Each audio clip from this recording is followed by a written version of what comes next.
పశ్చిమ గోదావరి జిల్లా తాడేపల్లిగూడెంలో పీఎం కిసాన్ అన్నదాత సుఖీభవ కార్యక్రమాన్ని నిర్వహించారు। ఈ కార్యక్రమంలో ఎమ్మెల్యే బొలిశెట్టి శ్రీనివాస్ పాల్గొన్నారు। వెంకటరమణగూడెం హార్టికల్చర్ యూనివర్సిటీలోని కృషి విజ్ఞాన కేంద్రంలో ఈ కార్యక్రమాన్ని ప్రారంభించారు। నియోజకవర్గంలోని 18,321 మంది రైతు ఖాతాల్లో 12,14,00,000 రూపాయల నిధులను జమ చేసినట్లుగా తెలిపారు।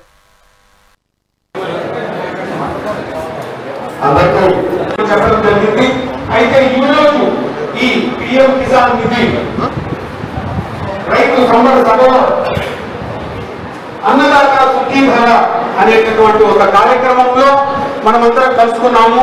సార్ మీరు అన్నట్లుగా మనం ఇంతకు మునిపే రైతు సోదరులు సోదరీమణులకు అదేవిధంగా గ్రామీణ యువతకు వెస్ట్ గోదావరి ఈస్ట్ గోదావరి ఏలూరు జిల్లా నుంచి చేసినటువంటి మన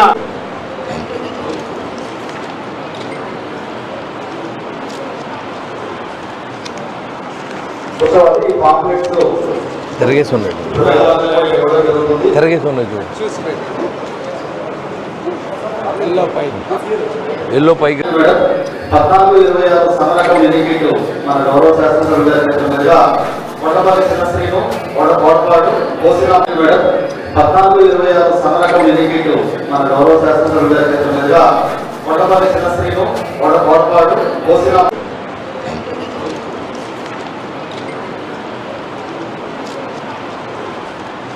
నాయకత్వంలో ఇవాళ రైతుకి 24 గంటల్లో డబ్బులు వేసే బాధ్యతని మరి ఈ ప్రభుత్వం తీసుకుందంటే ఇది రైతు పక్షపాత ప్రభుత్వం కాదని కూడా మిమ్మల్ని నేను అడుగుతూ ఉన్నా।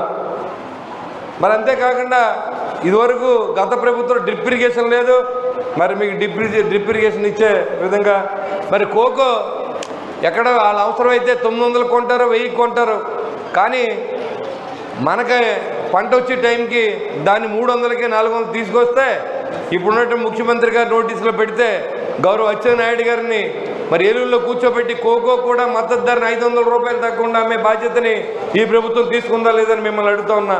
అంతేకాకుండా మ్యాంగోస్ కూడా మరి దాని మద్దతు ధర లేదంటే దానికి కూడా ప్రభుత్వం రైతుల ఖాతాలకు జమ చేసిన సందర్భం మీకు తెలుసు। ఎన్ని కష్టాలు ఉన్నప్పటికీ రాష్ట్రానికి దోపిడీ గురి చేసినటువంటి వైసీపీ ప్రభుత్వం మరి మన రాష్ట్ర ప్రజలకు రైతులకు అందరికీ నష్టపరిస్తే ఈ ప్రభుత్వం వచ్చిన తర్వాత మరి మనందరినీ ఆయన ఆలోచనల మేరకు అందరికీ రైతు బాగుంటేనే మనం బాగుంటాం, రాష్ట్రం బాగుంటుందనే ఆలోచనతో రైతులందరికీ లబ్ధి జరిగే విధంగా ఎన్ని రకాలుగా మనం చేయాలో అన్ని రకాలు కూడా ఈ ప్రభుత్వం మిమ్మల్ని ఆదుకుంటుందనే విషయాన్ని